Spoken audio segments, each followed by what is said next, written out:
Do you need me to redial it?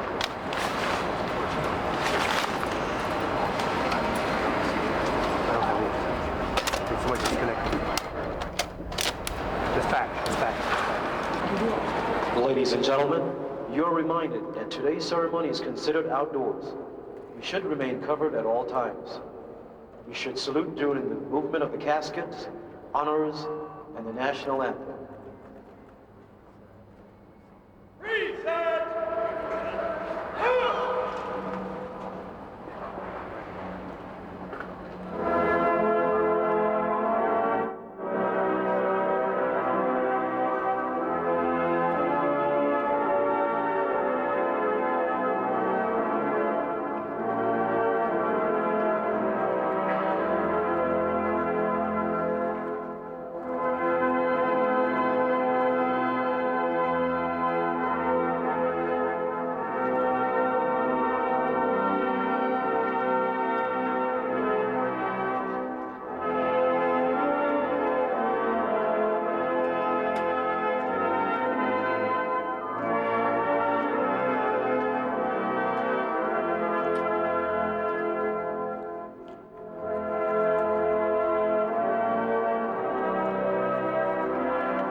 Okay. 20 minutes.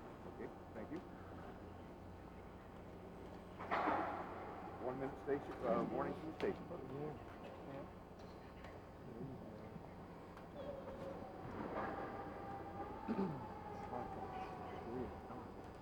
45 seconds, Station.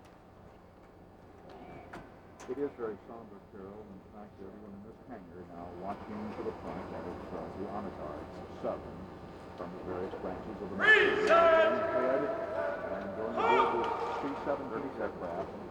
Now another casket, the flag draped casket being carried.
By the runway as that C-17 transport pulled up, I have never in my life seen 500 or so people coming past the white.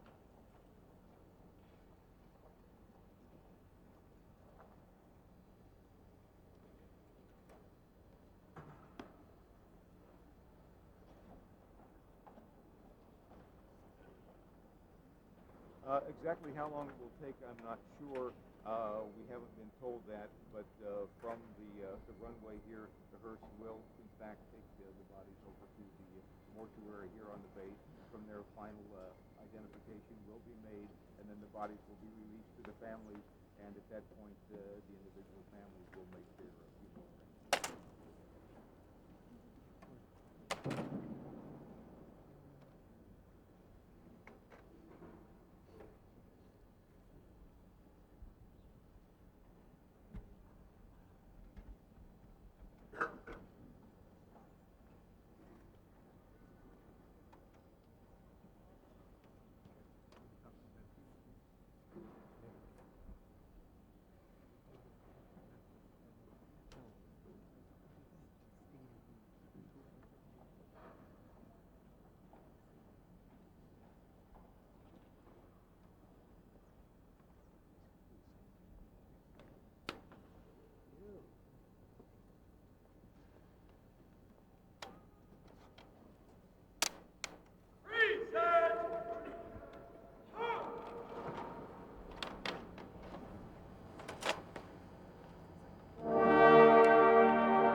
Ladies and gentlemen, honors will be sounded at this time and remain standing for our national anthem.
Please be seated.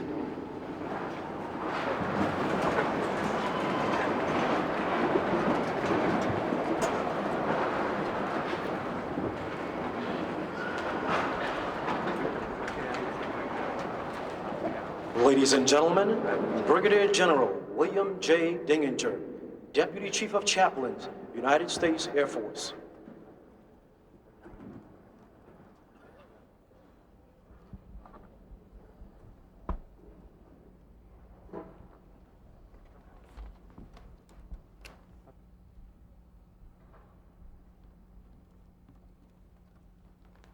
Let us pray.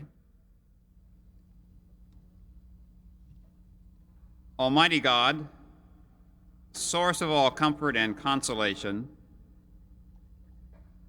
we ask your blessing as we receive the victims of this tragic accident.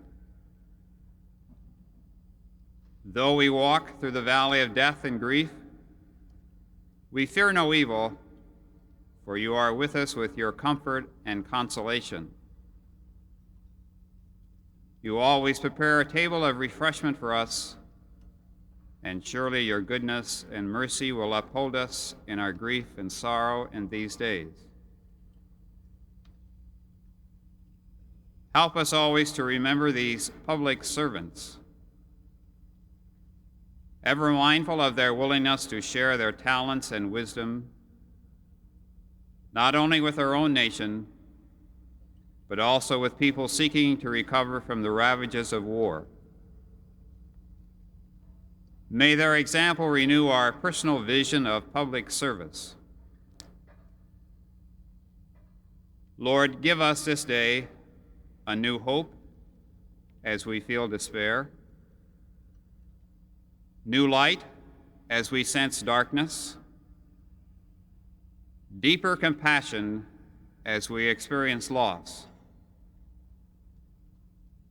May this hope, this light, this compassion heal the brokenness of our hearts and minds. This we ask in your holy name. Amen.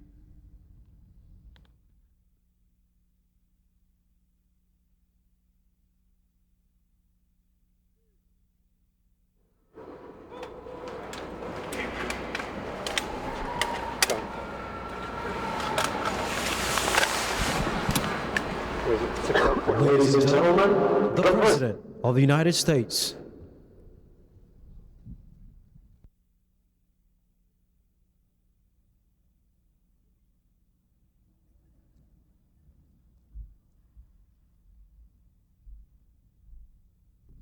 Thank you. Please be seated.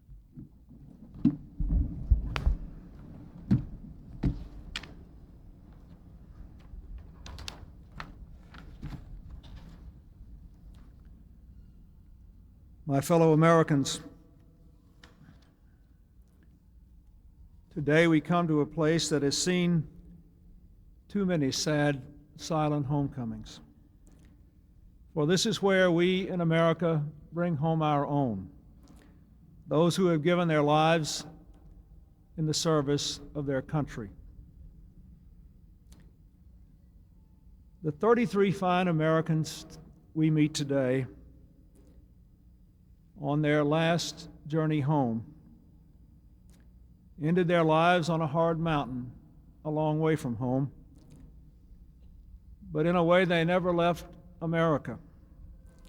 On their mission of peace and hope, they carried with them America's spirit,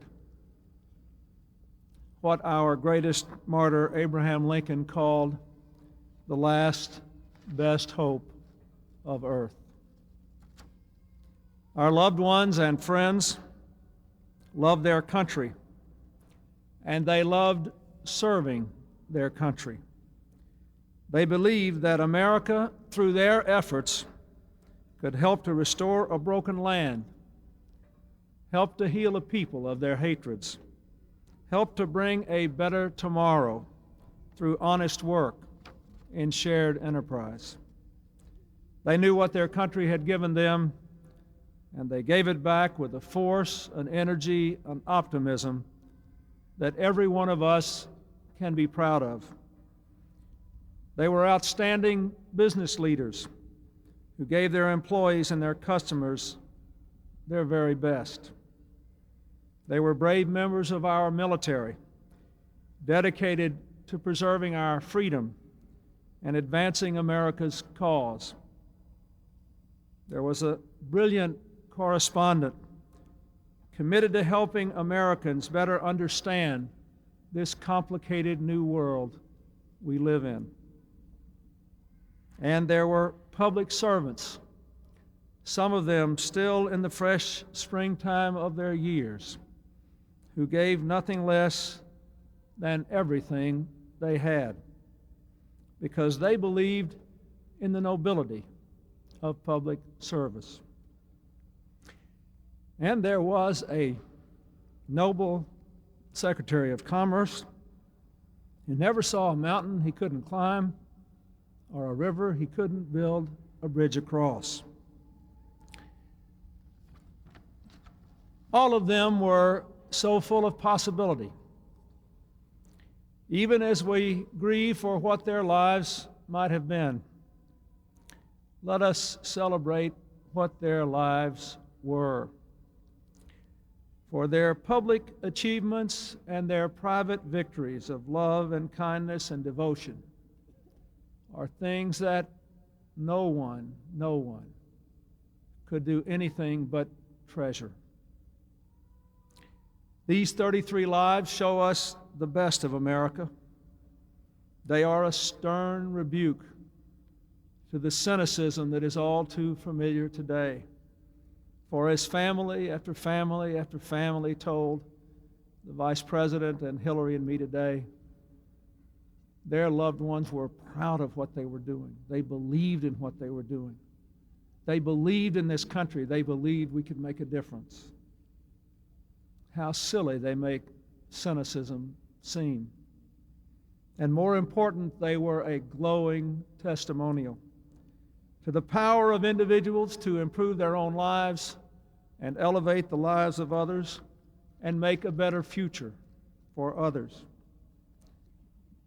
These 33 people loved America enough to use what is best about it in their own lives to try to help solve a problem a long, long way from home. At the first of this interminable week, Ron Brown came to the White House to visit with me and the Vice President and a few others. And at the end of the visit, he was bubbling with enthusiasm about this mission. And he went through all the people from the Commerce Department who were going. And then he went through every single business leader that was going, and he said, you know, I've taken so many of these missions to advance America's economic interest and to generate jobs for Americans. These business people are going on this mission because they want to use the power of the American economy to save the peace in the Balkans. That is a noble thing. Nearly 5,000 miles from home, they went to help people build their own homes and roads, to turn on the lights in cities darkened by war, to restore the everyday interchange of people working and living together with something to look forward to and a dream to raise their own children by. You know, we can say a lot of things because these people were many things to those who love them. But I say to all of you, to every American, they were all patriots. Whether soldiers or civil servants or committed citizens, they were patriots. In their memory and in their honor, let us rededicate our lives to our country and to our fellow citizens. In their memory and in their honor, let us resolve to continue their mission of peace and healing and progress. We must not let their mission fail, and we will not let their mission fail. The sun is going down on this day. The next time it rises, it will be Easter morning, a day that marks the passage from loss and despair to hope and redemption, a day that more than any other reminds us that life is more than what we know, life is more than what we can understand, life is more than sometimes even we can bear, but life is also eternal. For each of these 33 of our fellow Americans and the 2 fine Croatians that fell with them, their day on earth was too short. But for our countrymen and women, we must remember that what they did while the sun was out will last with us forever. If I may now, I would like to read the names of all of them in honor of their lives, their service, and their families. Staff Sergeant Gerald Aldrich, Ronald Brown, Dwayne Christian, Barry Conrad, Paul Cushman III, Adam Darling, Captain Ashley James Davis, Gail Dobert, Robert Donovan, Claudio Elia, Staff Sergeant Robert Farrington, Jr., David Ford, Carol Hamilton, Catherine Hoffman, Lee Jackson, Stephen Kaminsky, Catherine Kellogg, Technical Sergeant Shelley Kelly, James Lewick, Frank Mayer, Charles Meisner, William Morton, Walter Murphy, Lawrence Payne, Nathaniel Nash, Leonard Peroni, Captain Timothy Schaefer, John Scoville, I. Donald Turner, P. Stuart Toland, Technical Sergeant Cheryl Ann Turnage, Naomi Warbus, Robert Al Whitaker. Today we bring their bodies back home to America, but their souls are surely at home with God. We welcome them home. We miss them. We ask God to be with them and their families. God bless you all, and God bless our beloved nation. Amen.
Thank you.